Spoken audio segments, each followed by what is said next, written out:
Večernja rutina. Dobra večer, djeco. Good evening, kids. Could you tell me more about your evening routine in Croatian? Let's learn some expressions. Večer je. Ja jedem večeru. Prije spavanja moram. Before I go to bed, I have to oprati zube.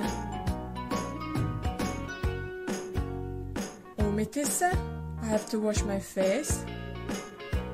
Maybe even take a shower. Otuširati se. Otići na toalet. I oprati ruke. What else do I need to do? Počešljati kosu.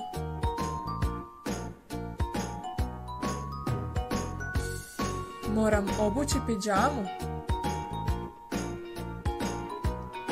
Moram leći u krevet.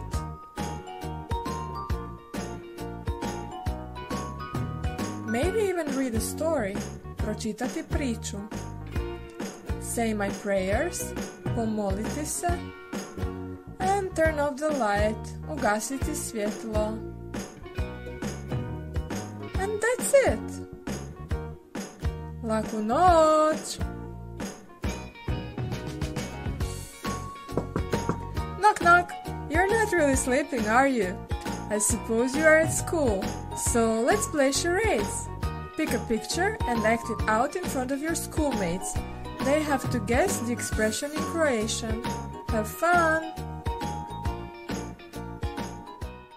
Created using Powtoon.